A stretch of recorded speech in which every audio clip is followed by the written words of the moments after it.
Hello दोस्तों, स्वागत है आपका सिविल सर्विस पोर्टल में। सो एवरीबॉडी, काफ़ी चर्चा में चल रहा है कास पठार जो कि महाराष्ट्र में है।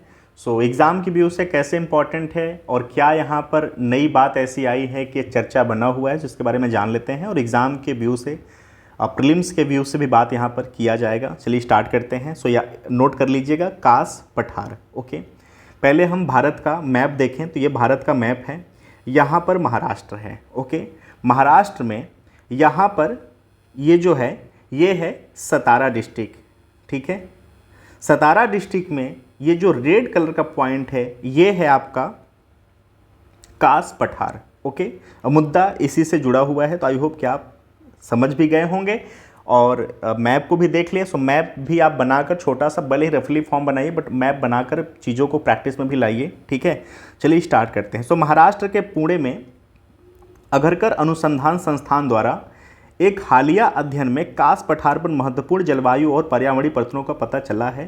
कास पठार एक यूनेस्को विश्व प्राकृतिक विरासत स्थल जो कि 2012 में डिक्लेयर किया गया था, अपने मौसमी फूलों के लिए प्रसिद्ध है।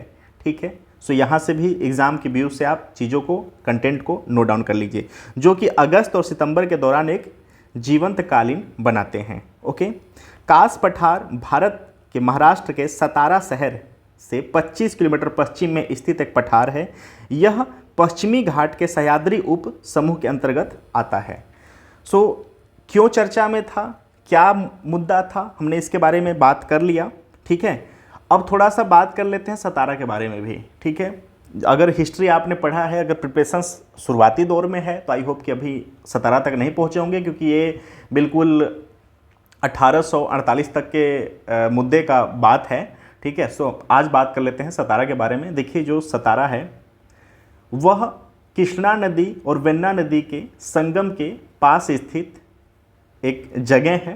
ठीक है, और सतारा हमारे मॉडर्न इंडिया में मराठा साम्राज्य की राजधानी भी रह चुकी है। मराठा साम्राज्य की राजधानी भी रह चुकी है।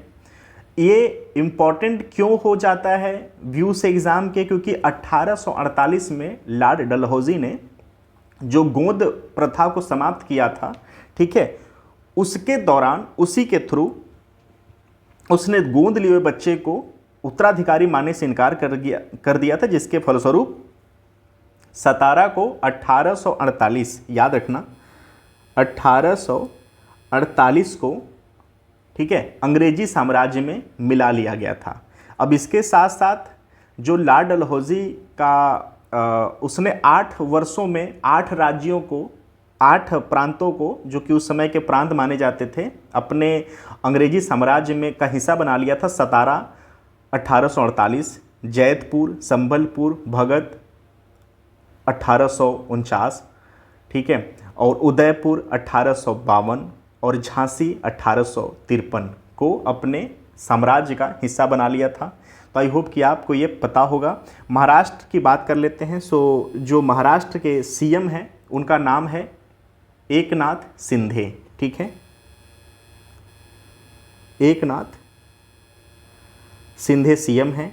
यहाँ के जो गवर्नर हैं, राज्यपाल, ठीक है, उनका नाम है रमेश बैस। ठीक है, रमेश बैस। ठीक है, ये भी आपको याद रखना है। और कैपिटल मुंबई है। So everybody, I hope so कि इसके बारे में हमने परिपूर्ण बात कर लिया। ठीक है, सो महाराष्ट्र में जिला है सतारा और सतारा के पास ही में है कास पठार। चर्चा में क्यों था, क्योंकि महाराष्ट्र के पुणे के अघरकर अनुसंधान संस्थान द्वारा किए गए एक हालिया अध्ययन में कास पठार पर महत्वपूर्ण जलवायु और पर्यावरणीय परिवर्तनों का पता चला है। ठीक है, और कास पठार जो यूनेस्को विश्व प्राकृतिक विरासत स्थल में 2012 में सम्मिलित किया गया है। सो आई होप सो कि आपको ये अवेयरनेस एग्जाम के रिलेवेंट लगे होंगे। So thank you so much watching. चलिए मिलते हैं फिर नेक्स्ट सेगमेंट में। Thank you so much.